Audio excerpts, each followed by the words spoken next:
আজি আপোনালোকক এটা নতুন টিপছ ক'ম। এইটো হ'ল যে ফটোৰ বেকগ্ৰাউণ্ড ৰিমুভ কৰাৰ বাবে কোনো এপ ইনষ্টল কৰাৰ প্ৰয়োজন নাই। পাছপোৰ্ট সাইজ ফটো বেকগ্ৰাউণ্ডে হওক বা আপোনালোকৰ ফটোৰ বেকগ্ৰাউণ্ডে হওক, বেয়া থাকিলে আপোনালোকে ভাল নতুন ডিজাইনৰ বেকগ্ৰাউণ্ড লগাব পাৰিব। তো আপোনালোকে ভিডিঅ'টো শেষলৈ চাই থাকিব। তো মই মোৰ মোবাইল স্ক্ৰীনত আহি গৈছোঁ। অহাৰ পিছত আপোনালোকে গুগলত যাব। গুগলত যাই আপোনালোকে সাৰ্চ কৰিব বেকগ্ৰাউণ্ড ৰিমুভাৰ বুলি সাৰ্চ কৰিব। সাৰ্চ কৰাৰ লগে লগে আপোনালোকৰ এটা নতুন ৱেব পেজ খোল খাব। তাতে আপোনালোকে যাব। তো আপোনালোকে ইয়াতে দেখিবলৈ পাইছে ৰিমুভ ইমেজ বেকগ্ৰাউণ্ড বুলি। ইয়াতে ক্লিক কৰিব। ক্লিক কৰাৰ লগে লগে আপোনালোকে ইয়াতে দেখিবলৈ পাইছে যে আপলোড ইমেজ। ইয়াতে আপোনালোকে ক্লিক কৰিব। ক্লিক কৰাৰ লগে লগে আপোনালোকে ইয়াতে ফটো সিলেক্ট কৰিব লাগিব।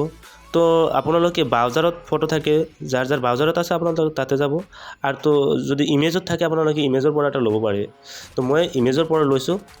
হোৱাইট বেকগ্ৰাউণ্ড আছিলে, তো তাৰে পৰা মই এটা বেলেগ বেকগ্ৰাউণ্ড চেঞ্জ কৰি আপোনালোকক দেখাম। আপোনালোকে ওপৰত দেখিবলৈ পাইছে এডিট বুলি এটা অপশ্যন আছে, তাতে ক্লিক কৰিব। ক্লিক কৰাৰ লগে লগে আপোনালোকে তললৈ দেখিবলৈ পাব যে বহুত কালাৰৰ মানে এভেইলেবল বেকগ্ৰাউণ্ড কালাৰ আছে। তো তাৰে পৰা আপোনালোকে সিলেক্ট কৰিব পাৰিব। আপোনালোকৰ যেনেকুৱা ডিজাইনৰ ফটো আছে তেনেকুৱা ডিজাইনৰ আপোনালোকে বেকগ্ৰাউণ্ড ইয়াতে পাব। মানে ইয়াতে এভেইলেবল বেকগ্ৰাউণ্ড আছে। তাৰোপৰি আপোনালোকৰ যদি এক কালাৰৰ ফটোৰ বেকগ্ৰাউণ্ড লাগে, তো আপোনালোকে ইয়াতে এক কালাৰৰ এভেইলেবল আছে। আপোনালোকৰ যেনেকুৱা কালাৰৰ লাগে তেনেকুৱাই পাব। সাপোজ আপোনালোকৰ এটা পাছপোৰ্ট ফটো লাগে, তো আপোনালোকে কি কৰিব? তো আপোনালোকৰ যিটো ফটো আছে সেইটো আপোনালোকে ইয়াতে আপলোড কৰিব। আপলোড কৰাৰ লগে লগে আপোনালোকে যেনেকুৱা বেকগ্ৰাউণ্ড লাগে পাই যাব। তো আপোনালোকে ভাবি আছে ডাউনলোড কেনেকৈ কৰিম? ডাউনলোড কৰাৰ বাবে আপোনালোকক বিশেষ একো কৰিব নালাগে। আপোনালোকে ওপৰত দেখিবলৈ পাইছে ডাউনলোডৰ এটা চিন আছে, তাতে ক্লিক কৰিব।